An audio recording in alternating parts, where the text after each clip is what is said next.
이 시간부터는 개정된 생명과학 1의 마지막 단원인 5단원을 공부해 볼 건데, 오늘은 그 중에 첫 번째 생태계의 구성에 대해서 공부해 보도록 하겠습니다. 이 부분은 이전 교육과정에서도 나왔는데 이번에는 조금 약화되어 있기는 해요.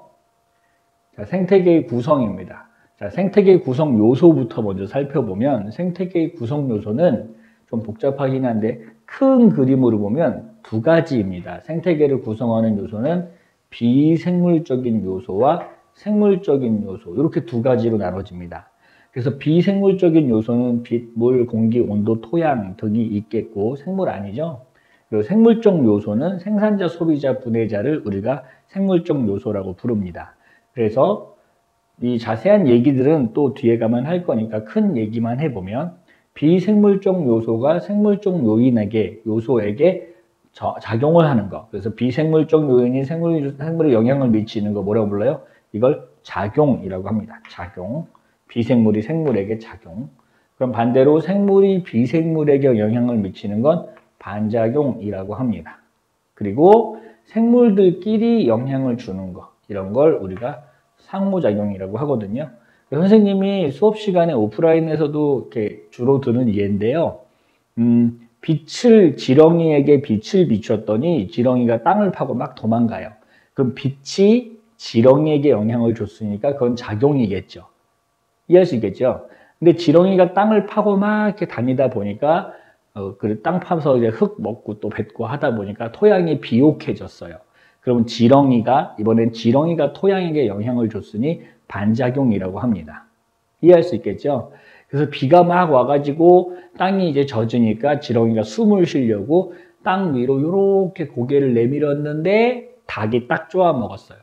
그러면 생물에게, 지렁이랑 닭이 지렁이를 잡아먹으니까 생물이 생물에게 영향을 주니까 그런 거 이제 상호작용이라고 불러요. 간단한 예로 구분할 수 있겠죠. 그래서 요거 이제 예를 들어서 어떤 건지가 문제에 나오게 될 거고요. 자, 그 작용들에 대한 이야기를 좀 오늘 하려고 해요. 그 작용 중에서 먼저 빛의 작용이요. 그래서 빛의 작용. 빛은 대단히 동물뿐만 아니라 식물에게 또 여러 생물에게 중요한 영향을 미치고 있기 때문에, 그래서 빛에 대한 건 좀 자세히 봐야 되거든요. 그 중에 첫 번째, 빛의 세기의 작용입니다. 세기의 작용. 그래서 X축이 이제 빛의 세기고요. Y축은 이제 광합성을 하는 양으로 보여져 있는데, 자, 우선은 요거를 광합성량으로 보려고 하는데, 요 그래프는 사실은 두 개의 그래프가 더해져 있는 거예요. 그래서 여기 옆에 잠깐 볼까요? 어떤 그래프가 더해져 있냐 하면, 이렇게 두 개의 그래프가 있는데, 하나는 광합성량 그래프고요. 또 하나는 호흡량 그래프예요. 식물에서. 그래서 빛의 세기가 있으면 빛이 세짐에 따라서 광합성량과 호흡량이 어떻게 달라질까를 볼 건데, 광합성량이라고 하는 건 빛을 이용한 합성이니까 빛의 세기가 0인 경우는 광합성을 하지 않습니다. 빛이 없으니까요. 그럼 빛이 점점 세지면 광합성을 점점 세게 한다는 건 짐작해 볼 수 있겠죠. 그런데 일정 수준 이상의 빛의 세기가 되어도 그 식물의 잎이 가지고 있는 엽록체의 개수가 제한적이니까 결국 이 광합성량은 지속적으로 계속 늘어나는 게 아니라 어느 정도 간 다음에 일정하게 되게 돼요. 그런데 호흡량은 어떨까? 호흡량은 에너지를 만들어내는 양이란 말입니다. 동물 같은 경우는 어떤 활동을 하느냐에 따라서 또 어떤 조건에 따라서 호흡량, 에너지 필요한 양이 달라지지만, 식물은 이렇게 땅에 심겨져 있다 보니 큰 활동에 대한 변화가 없어서 호흡량은 온도에 의해서만 변할 뿐 빛에 의해서는 거의 변하지 않습니다. 그래서 이 두 그래프를 합쳐서 이 그래프를 그린 거예요. 그럼 이 두 그래프를 어떻게 합치냐 하면, 잘 보세요. 광합성하고 호흡량 그래프를 합쳐야 되는데, X축은 빛의 세기니까 그냥 합치면 되겠고요. 근데 Y축은 광합성하고 호흡으로 얘기가 다른 개념이잖아요. 그래서 이 두 개 개념이 다른 걸 합치려면 나중에 우리가 과학 공부를 하다가 보면 개념이 다른 두 개를 합칠 때는 단위를 맞춰주면 됩니다. 그래서 광합성을 우리가 뭐라고 쓸 거냐면, 광합성은 CO2를 흡수하는 게 광합성이잖아요.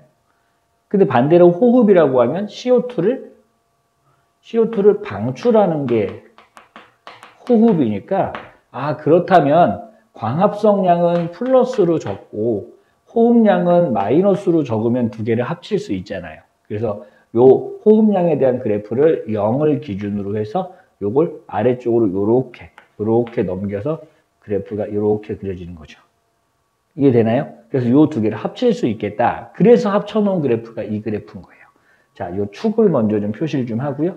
요 축이 요거랑 그 다음에 요거고요. 그래서 요 마이너스부터 출발하게 되는 이유가 바로 이런 이유입니다. 그래서 호흡량이 마이너스로 갔다. CO2 방출 부분이.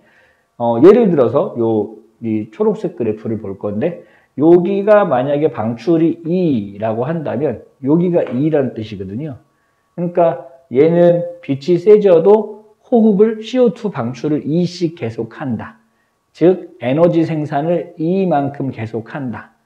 그래서 포도당을 분해해서 에너지를 내는 거니까 포도당 분해를 시간당 2씩 계속 분해를 한다. 이런 얘기고, 만약에 여기가 지금 2라고, 여기가 만약에 5라면 여기 눈금은 지금 1.0, 0.5 나왔지만 그냥 편의상 요 2라고 하는 건 사실은 방출이니까 마이너스 2를 얘기하는 거고, 여기는 플러스 5를 얘기하는 건데, 예를 들어 요 20 곱하기 10의 3승 럭스에서 이 녀석의 총 광합성량을 구해라 라고 한다면, 그럼 총 광합성량이 여기, 아 그러면 5구나 하면 되겠습니까? 안 되겠습니까? 그러면 안 된다고요.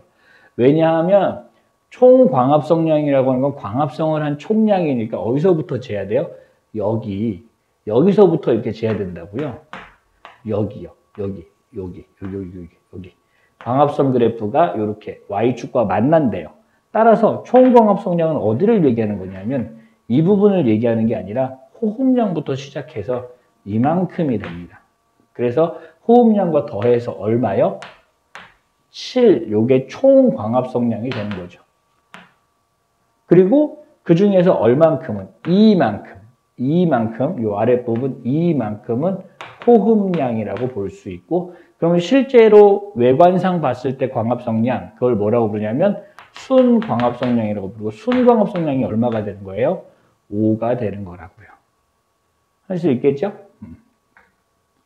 자, 요거를 조금 더 살펴보면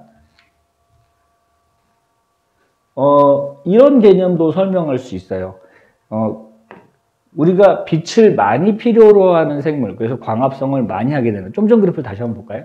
이 그래프에서 양지식물, 음지식물 되어 있는데, 양지식물은 여기서부터 여기까지 광합성을 이만큼 많이 할 수 있잖아요. 근데 음지식물은 광합성을 요만큼에서 요만큼까지 최대한 요만큼밖에 못 한다고요. 그래서 양지식물과 음지식물의 차이점이 생기게 되는데, 이 차이점은 양지식물, 음지식물 차이에서도 있을 수 있고요. 또 식물의 잎 중에서 양엽과 음엽, 그리고 나무의 종류 중에서 양수와 음수에 대해서도 이런 형태로 구분할 수 있습니다. 그래서 위에 있는 그래프, 더 많이 올라가는 그래프가 양지식물, 양수, 양엽 이런 것들이고, 요 밑에 있는 그래프가 음지식물, 음수, 음엽 이런 걸 얘기하거든요.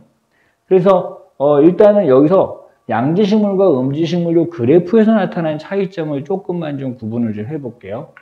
그래프에서 어떤 차이를 구분할 수 있느냐? 첫 번째는 양지식물이 음지식물보다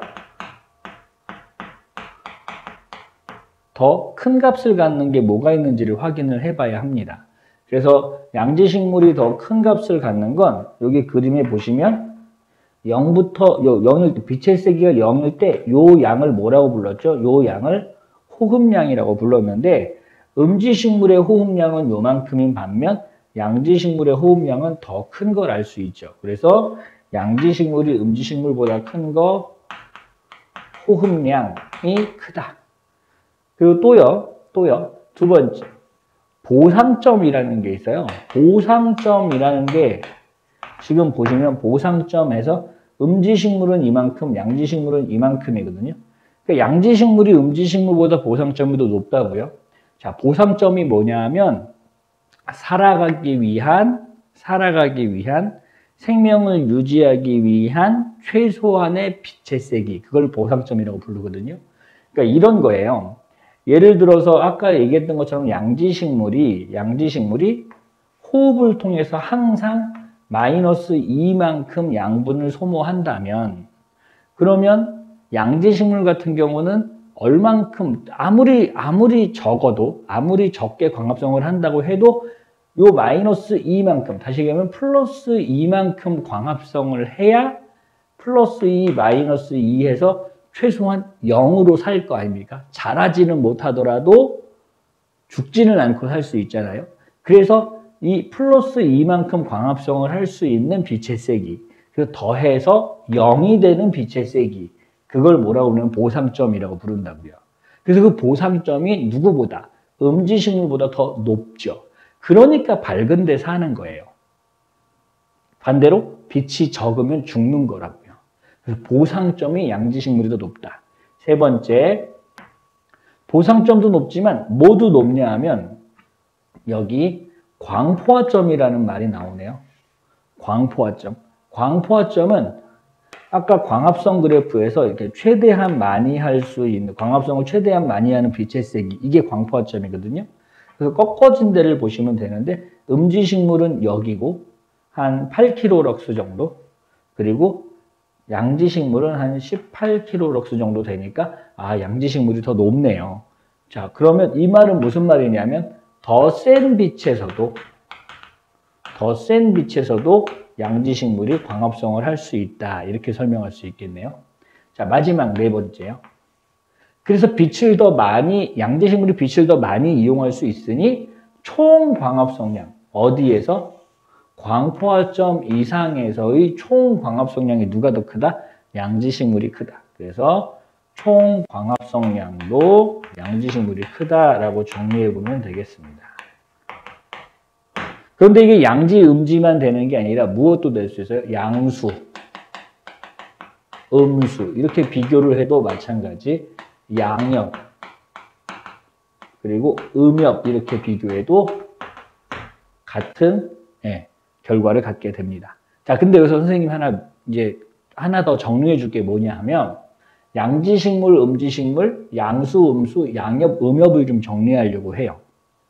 자, 양지식물, 우리가 식물이다라고 얘기를 하면, 요 식물이다라는 표현은 간단히 얘기하면 풀과 나무입니다. 풀은 이제 1년 살고요. 뿌리, 줄기, 잎의 구별이 잘 안 되고 줄기가 없는 거죠. 잎하고 뿌리만 있고, 그 다음에 잎, 줄기, 뿌리가 모두 발달됐으면 나무라고 하고, 나무는 몇 년 동안 살고 얘는 1년에 죽고 뭐 이렇게 되는데, 이 양지식물 중에서 나무가 수거든요. 한자로 나무 수자를 쓰니까. 그래서 양지식물 중에 나무를 양수라고 하고 음지식물 중에 나무를 음수라고 하는 거예요. 그래서 이 나무들은 뭐 몇십 년 동안 살고 이런 건데요. 근데 양엽, 음엽은 그럼 또 뭐냐? 양엽, 음엽은 엽이라는 말이 이파리라는 뜻이니까 양엽. 그러면 이제 친구들 잘못 이해하고 있는 거, 잘못 생각하고 있는 거. 양지식물의 잎이 양엽이고 음지식물의 잎이 음엽이다. 이거 아닙니다.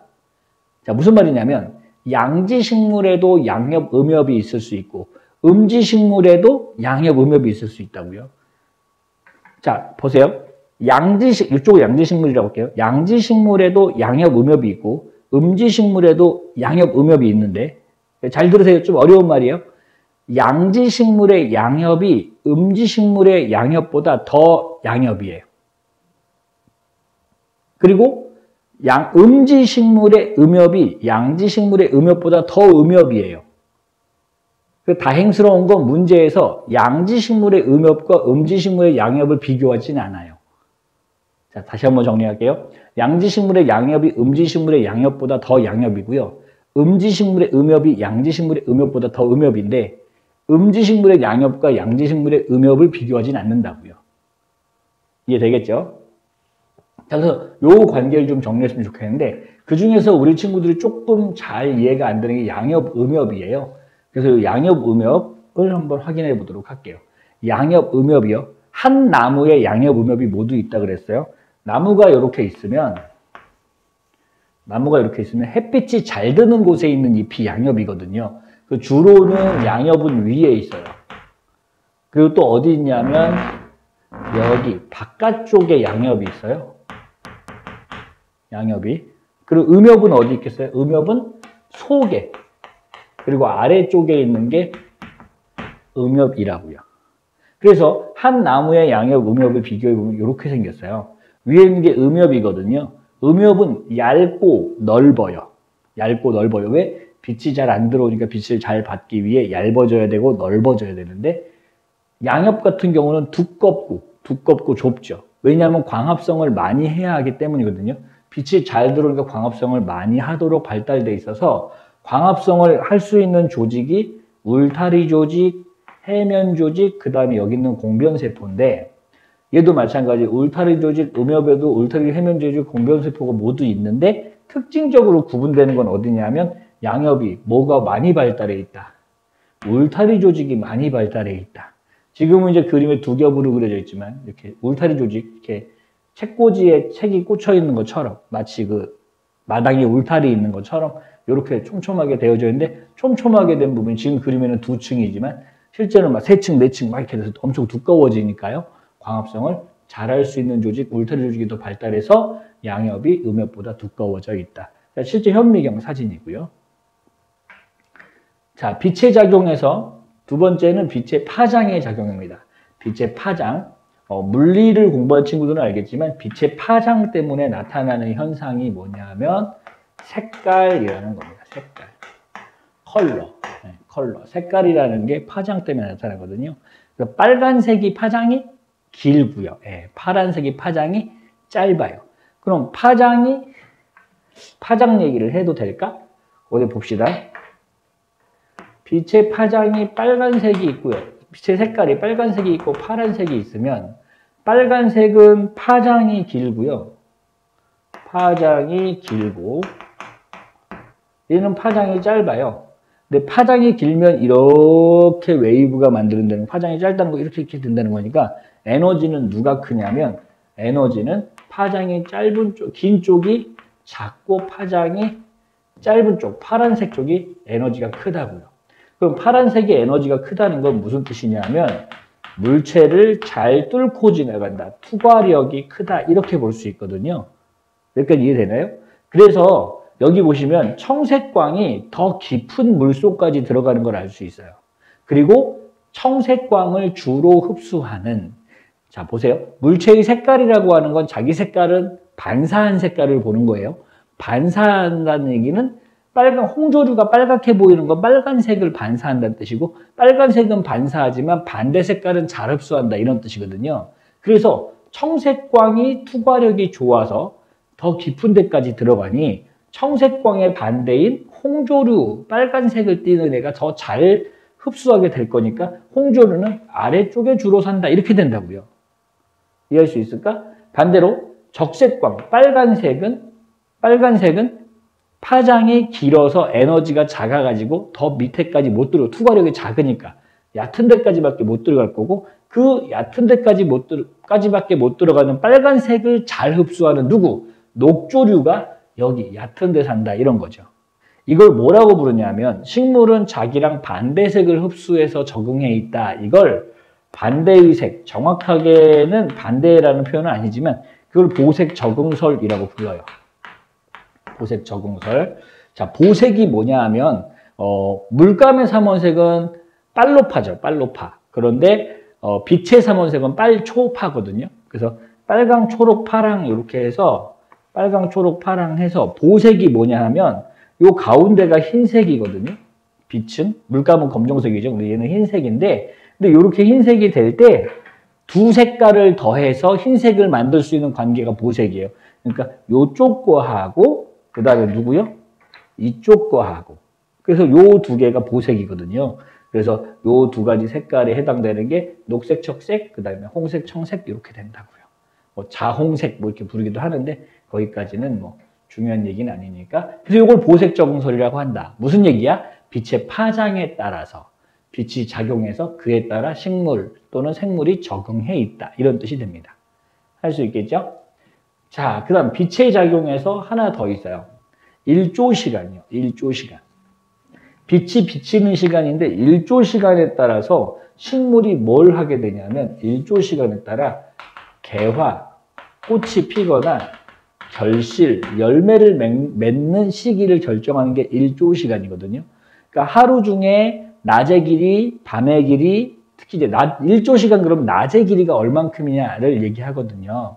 그래서 우리가 문제를 풀 때 장일식물과 단일식물이라는 말을 합니다. 근데 장일식물, 단일식물이라는 말은 사실 문제를 풀 때 장일식물은 낮이 긴 낮을 갖는 식물, 얘는 짧은 낮을 갖는 식물 이렇게 얘기하지만 실제로 문제를 풀 때 개화와 결실에 영향을 주는 게 뭐냐 하면 연속적인, 낮의 길이가 아니라 연속적인 밤의 길이에요. 밤의 길이가 훨씬 중요해요. 낮은 별로 의미가 없어요. 그 식물들이 꽃 피거나 또는 열매를 맺을 때 낮의 길이보다 밤의 길이가 중요한데 그래서 이름은 또 장일, 단일이니까 헷갈리잖아요.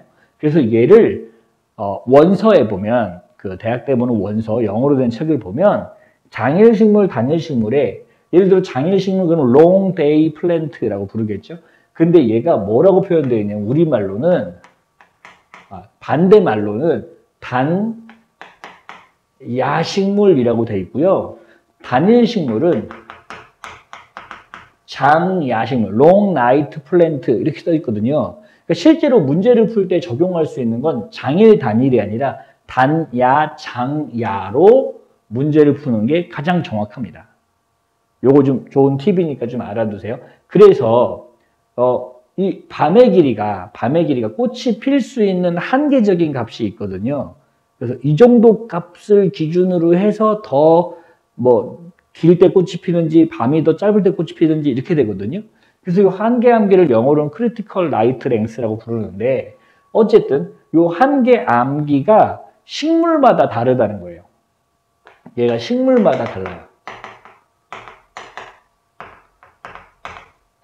마치 우리 친구들도 그렇고 선생님들도 그렇고 사람마다 잠자는 시간, 자기가 왕성하게 활동할 수 있는 행복해지는 수면 시간이 다 다르잖아요. 그래서 식물들도 그렇게 이해하면 되겠어요. 그래서 여기 좀 봐봐요. 이런 문제가 딱 등장하게 되는데 이 문제가 나오면 뭐만 확인하시냐 하면 꽃이 핀 상황만 확인하세요. 꽃이 핀 상황만. 잘 보세요. 자, 낮은 의미가 없고요. 밤, 요 색칠된, 갈색인가요? 갈색으로 색칠된 요 부분만 보시면 연속적인 밤의 길이가 한계암기보다 짧을 때 꽃이 피었잖아요. 그러니까 얘는 뭐라고 불러요? 단야 조건에 꽃이 피었다. 그러니까 단야식물이라고 부른다고요. 말로 쓸 땐 장야식물, 장일식물이라고 쓰고요. 자, 여기 좀 봐봐요. 한계암기가 이 두 녀석이 한계암기가 똑같나 봐요. 똑같은 요 길인데 얘는 한계암기보다 짧을 때 꽃 폈으니까 단야식물. 얘는 더 길 때 피니까 뭐라고 불러요? 얘는 장야식물이라고 부릅니다. 근데 이거 특이한 거. 여기서부터 여기까지 밤이 있긴 하지만 중간에 낮이 있어요. 마찬가지 여기서부터 여기까지 밤이 있긴 하지만 중간에 낮이 있어요. 그런데 우리는 선생님이 좀 전에 얘기했던 것처럼 연속적인 밤의 길이가 중요해요. 근데 여기 좀 봐봐요. 이건 연속 아니잖아요. 끊어졌잖아요. 연속적으로는 요만큼밖에 안 되니까 장야 조건입니까? 단야 조건입니까? 이거 단야 조건이라서 얘가 꽃이 핍니다. 이해되나요? 마찬가지 한 조각 한 조각이 둘 다 단야 조건이니까 누가 꽃이 펴요? 단야식물. 또 다른 말로는 장일식물이 꽃이 피게 된다는 거죠. 자, 장일, 단일 구분할 때 어떻게 구분한다고? 장야, 단야로 구분하시는 게 훨씬 정확하다. 되겠죠? 자, 온도의 작용부터는 간단한 거니까 얼른 넘어갈게요. 빨리빨리. 자, 온도의 작용부터는 식물과 동물로 구분해서 알아두세요. 그래서 식물에서 식물세포의 삼투압 변화라는 말이 나와요.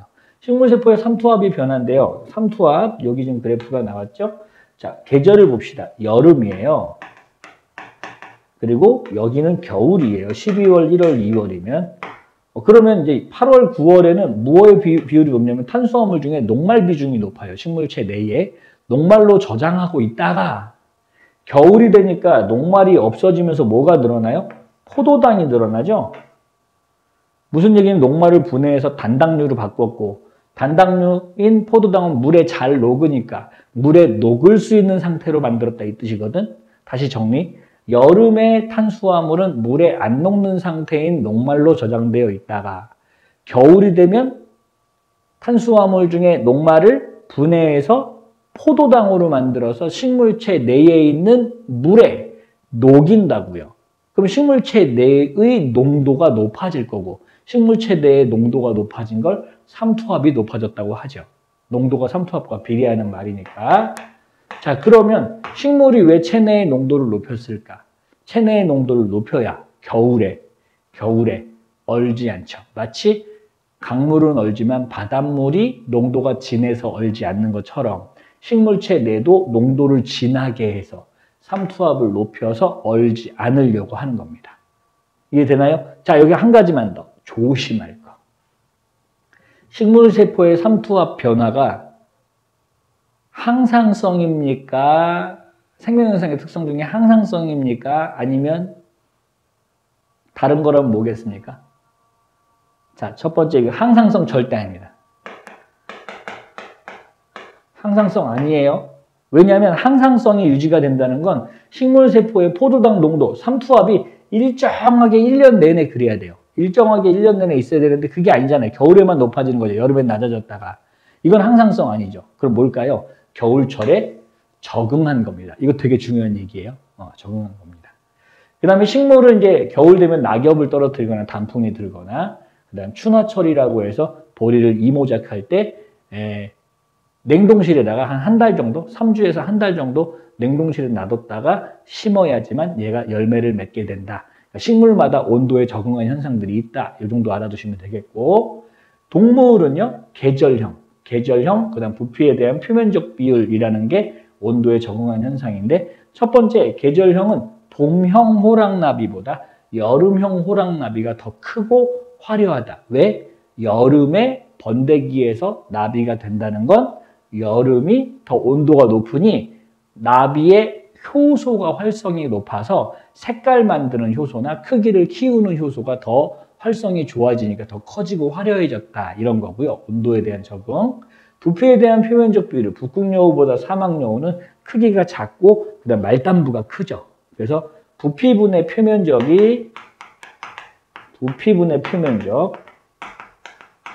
누가 커진다? 표면적이 사막여우가 커진다라는 겁니다. 그래서 열 방출을 잘하기 위해서. 되겠죠? 자, 그 다음 물의 작용입니다. 물의 작용. 식물, 동물 역시 구분할 건데요. 식물에서 선인장이나 바오밥나무는 어린 왕자에 나오는 나무죠. 그래서 바오밥나무는 기둥이 되게 굵은데 이 굵은 기둥 안에 물이 저장돼 있어요. 마찬가지 선인장도 이 안에 물이 저장돼 있어요. 그래서 이 녀석들이 가진 조직을 저수조직, 물을 저장한 조직이라고 부르고요. 그리고 불의옥잠 같은 경우는 이제 공기 주머니가 있어서 물 위에 떠서 살 수 있죠.